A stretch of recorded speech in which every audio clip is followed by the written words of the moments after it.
I want to look at this same line 6 in hexagram 7 now in serotonin. We often do 2 or 3 or 4 different translations. It varies. So if we have, sometimes we'll use Cade's positive orientation one. Sometimes we'll draw on some of Karcher's summaries for the main hexagrams, etc. There are a lot of different ones we use.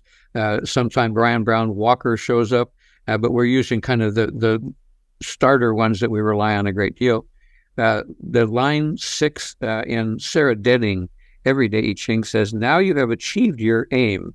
Beware of becoming complacent.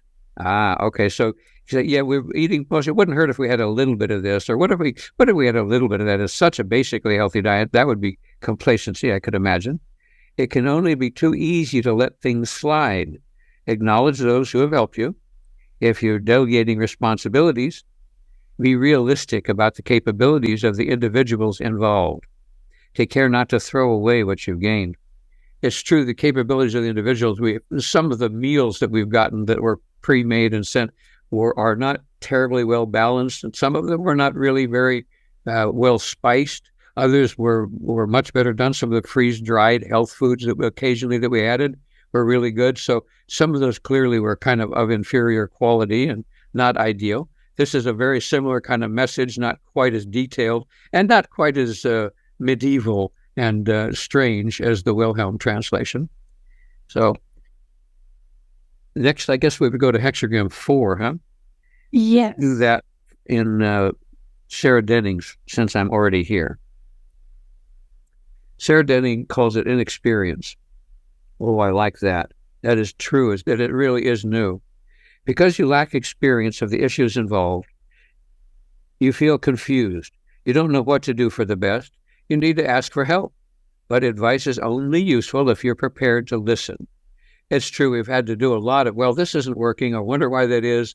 Well, we'll have to read about it, or we'll look at some YouTube videos, or we'll, check out some things, and we have to be ready to pay attention and ready to learn and do something new. If we thought we had an answer and it's not working, we have to keep adapting and adjusting a bit. So that makes sense, and we absolutely lack experience, but that's what we're gaining now is productive, direct experience. You need to ask for help. Yes, we do that regularly, and we have to be prepared to listen. Means putting aside any preconceived ideas of your own. That's happened quite a bit because we've had some general ideas about what would be healthier, and when you really look into the details, maybe it's not so much so. There's no shame in not knowing all the answers. Keep an open mind. If you genuinely want to learn, you'll get the information you need.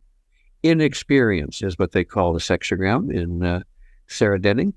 Inexperience can also indicate that there's no point in asking this question. You've already consulted the I Ching on this point. The answer you received was not the one you wanted. So we kept on asking in hope of being given something more to your liking. We did that in the beginning. I kept hoping that it would be okay to have a burger night every so often, or etc. I definitely did some of that. I recognize that phrase. This is no more acceptable to the I Ching than it would be to a person who you kept on pestering with the same question. All right. Sarah then says, an opportunity for personal growth. Be prepared to learn something new and perhaps unexpected. Ideas you cherish may now be turned upside down. If you're unprejudiced, a new area of understanding can open up for you. When asking for help, you don't have to prove to whoever you're consulting how clever you are. You're there to learn. Nobody will be willing to carry on teaching a person who thinks they know it all anyway. A far more intelligent approach is to assume that you know nothing. I can do that. Then you cannot help but learn.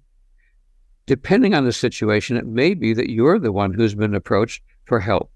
If you sense that what you have to say is falling on deaf ears, then don't feel obliged to continue. Sure, I've had to listen and learn to pay attention and learn to turn to data rather than tradition or habits.